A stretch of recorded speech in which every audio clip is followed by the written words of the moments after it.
Okay, so we'll look at Gears of War 4 at 21:9 and specifically my thoughts on the game. Now, Microsoft has had us on a bit of an edge with the idea that they are forcing all their IPs to be released exclusively, at least at launch, on the Windows Store platform, and there have been a lot of issues arising from this. However, what Gears of War 4 proves is that if care is taken, the platform can provide one of the best gaming experiences out there, and that really did come as a surprise to a lot of us. Anyway, if you want to see my full breakdown on the 21:9 support, then check out my video on that linked in the description, or just head over to my channel page, because here I want to talk about the gameplay and story, etc. instead. So once you start playing, you are instantly hit with this ferocity and intensity of being in this huge war as you relive moments fighting the locusts, and what I personally totally got sucked into was the feeling of really, feeling like you're drawn in, and like all that mattered was winning those fights. I had my speakers turned right up with the bass booming, and the game pulled me into the world like very few titles can. This admittedly loosened up after a while as you are no longer in huge battles, but instead just leading your squad in quieter, smaller areas. But yet it provided an absolutely riveting start to the game. Now, the biggest point to note here is after you have done these opening scenes, the game does get dull for about an hour or so. You're fighting the cog robots in dull locations, and it's all very meh.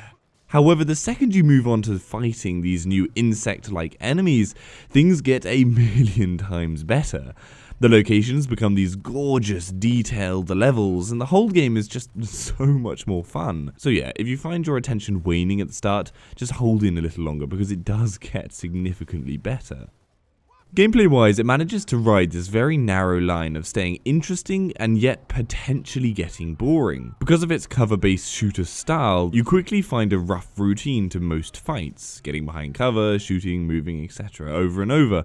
However, what stops it from getting boring, at least in my book, is the shooting mechanics are superb. The variety of different weapons is also key, and the moderate diversity of enemies is just enough to keep you on your toes. And tie this all with great gore mechanics, and it all allows you to keep your interest peaked, even when you feel things could get dull. At times they do throw in some wave defense sequences as well, but these are few and far between, and admittedly I am actually kinda glad for that. Having that as a separate game mode means I don't really need it in the main story, but at the same time it is a huge amount of fun. Now, a key piece of the game is the fact that you are in a squad, and I'm pleased to say the AI is great here, no idiots dying for no reason. They actually have a noticeable impact on the fight, they heal you as soon as possible when you get downed, and they generally don't need much attention, so yeah, it's a big tick. The best bit, however, is the fact that the game can be played entirely in co-op, and not only online but split screen, which is just bloody fantastic. Basically, zero games do this nowadays, and it is just sorely missed. It's so much fun playing with a friend next to you instead of just online. And so yeah, again, it's another huge tick in my book. A few final points to make. I love the trigger vibration. I cannot believe every game isn't implementing this yet, but yeah, it's a small feature but a great one. And I kind of like the chat between the characters. It's sometimes humorous, but really it is just pretty meh. Nothing genuinely great. It's a very it will do kind of situation when they're chatting. And because I haven't played the previous games, I haven't gotten anything to base this quality off of personally, but I have read about it online, and it seems like it hasn't lived up to the previous games in this department. But at the same time, it's not a very big negative. Finally, the story arc is cool. It holds intrigue and mystery, so it keeps my attention. Again, it's no Oscar-winning title, but it gives me enough of a reason to play, and I feel like I should care about their plight. Overall, it is a very solid game. It's got robust gameplay and runs very well, all in all, giving me no hesitation in recommending it to anyone with an eye on it. As I said before, if you want to see my full breakdown on the 21:9 support, then check out my video on that linked in the description, or just head over to my channel. I hope that gives you somewhat of a better idea of what this game has to offer at 21:9. Give this video a like if you found it helpful, and subscribe for future info. For any of the games at 21:9, head over to my channel. Hopefully I've covered it. If I haven't, then leave a comment down below and I'll try and cover it. And if you'd like to donate to the channel, the links to my Patreon page are in the description. See you later.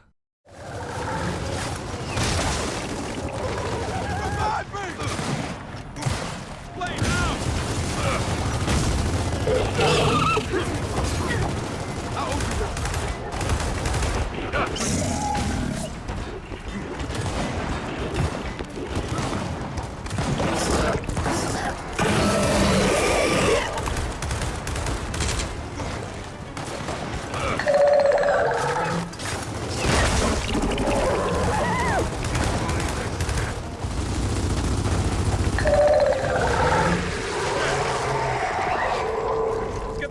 Before any more show up.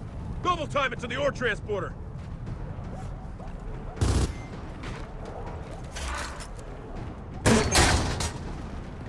Come on, come on!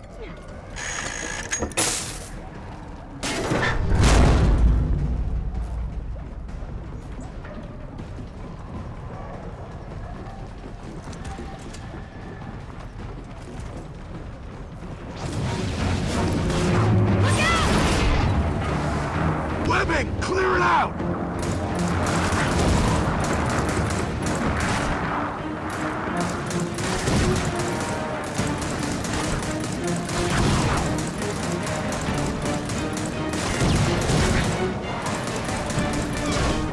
This mine shaft's falling apart! Find out why. So the cog mined osmium down here. Seems like a big operation. Yeah, Lancer bayonets used to be coated with osmium. Well, until they tapped out the mine, that is.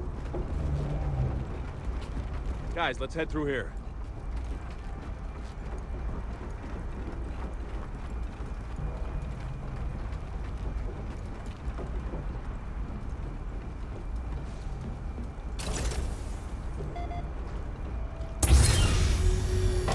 How is there still power down here? These old mines run off geothermal. So as long as there's a planet... Something's going on. Yep. Watch your step. Heads up! Company!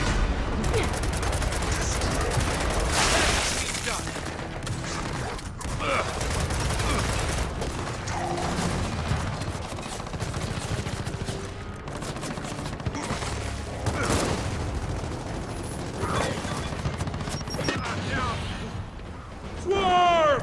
Take him out before the wind flare hits! We don't have time for this!